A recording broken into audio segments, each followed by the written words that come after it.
My name is Dr. Anthony Levatino. I'm a practicing obstetrician-gynecologist, and I've performed over 1,200 abortions. Today I'm going to describe a third trimester induced abortion, which is performed at 25 weeks to term.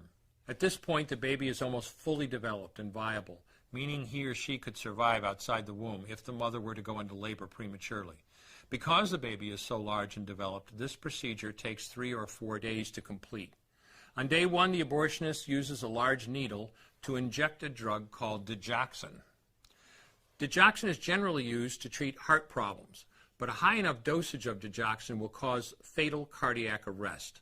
The abortionist inserts the needle with the digoxin through the woman's abdomen or through her vagina and into the baby, targeting either the head, torso, or heart. The baby will feel it. Babies at this stage feel pain. When the needle pierces the baby's body and the digoxin takes effect, the life of the baby will end. The abortionist then inserts multiple sticks of seaweed called laminaria into the woman's cervix. They will slowly open up the cervix for delivery of a stillborn baby. While the woman waits for the laminaria to dilate her cervix, she carries her dead baby inside of her for 2 to 3 days. On day 2, the abortionist replaces the laminaria and may perform a second ultrasound to ensure the baby is dead.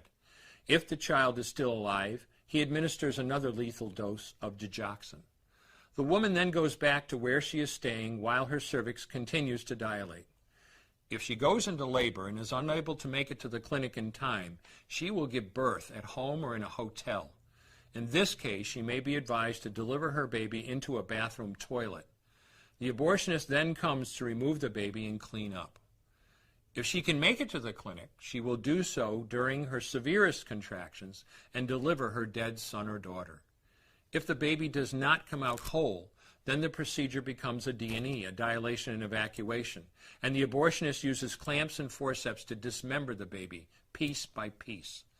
Once the placenta and all the body parts have been removed, the abortion is complete. Late-term abortions have a high risk of hemorrhage, lacerations, and uterine perforations, as well as a risk of maternal death. Future pregnancies are also at a greater risk for loss or premature delivery due to abortion-related trauma and injury to the cervix. As I mentioned at the beginning, I'm Dr. Anthony Levatino, and in the early part of my career as an OBGYN, I performed over 1,200 abortions. One day, after completing one of those abortions, I looked at the remains of a preborn child whose life I had ended, and all I could see was someone's son or daughter.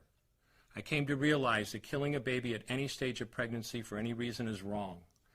I want you to know today, no matter where you're at or what you've done, you can change.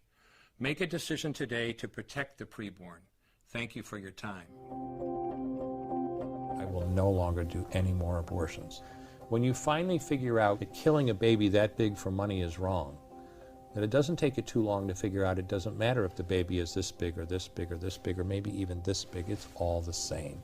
And I haven't done any since then, and I never will.